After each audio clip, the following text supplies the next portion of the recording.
With Smackdown leading into France for Backlash, let's find out how this show does for building into Backlash. This is AM Talks WWE. Let's talk Smackdown. I'm going to start off with talking about the segments on this show.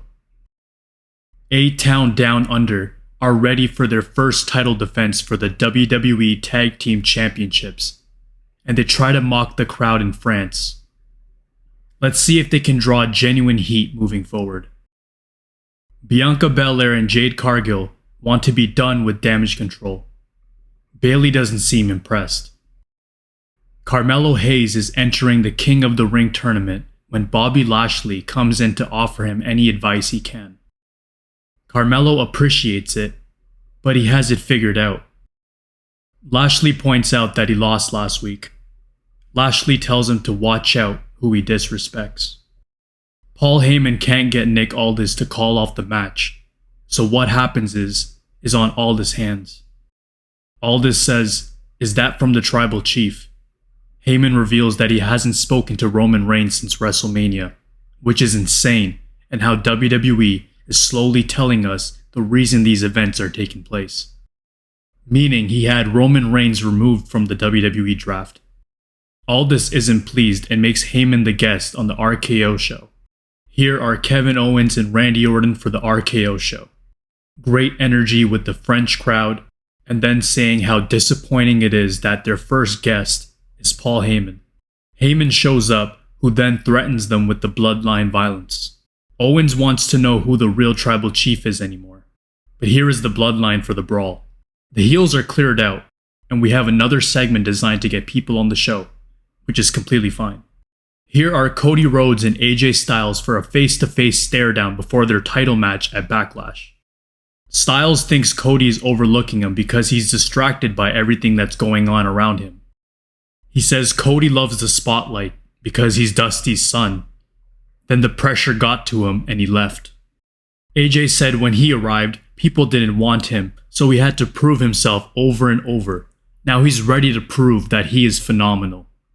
Cody talks about everything he has done to get here, including a bunch of mistakes. Now he is ready to prove what it takes. The handshake results in AJ Styles slapping Cody Rhodes in the face. This segment did just enough to get us further interested for the Backlash main event and made it personal. Now I'm going to talk about the matches that were on this card. Bayley teaming up with Naomi, Bianca, and Jade Cargill, defeating Damage Control and Tiffany Stratton with a KOD to Dakota. Authors of Pain defeating New Catch Republic with a powerbomb neckbreaker combination to Tyler Bate. LA Knight defeats Angel with a BFT. Yeah. A-Town Down Under retain the WWE Tag Team Championships against the Street Profits with a spiral to Dawkins.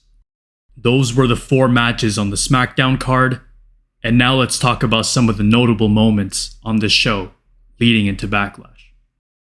After LA Knight's match, he declares to enter the King of the Ring tournament, but Santos Escobar seems to do the same. Violence is teased, but LA Knight hits the catchphrase and leaves instead. Yeah. Carlito says he wanted one more WrestleMania moment, but Dragon Lee got it instead. That wasn't cool to him, so he gets jumped by Lee instead backstage. Let's see how this all plays out. The Bloodline brawling backstage with Randy Orton and Kevin Owens to end the show. High intensity and leaving us with questions and intrigue leading into Backlash. Great ending to the show. These types of endings don't happen often, but when they do, they are memorable. This edition of Smackdown provided really high energy and made every match and segment better than it was with the crowd involvement.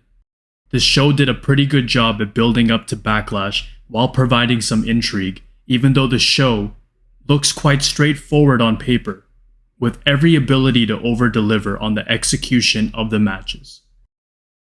This is AM Talks WWE. Stay tuned in for what's next.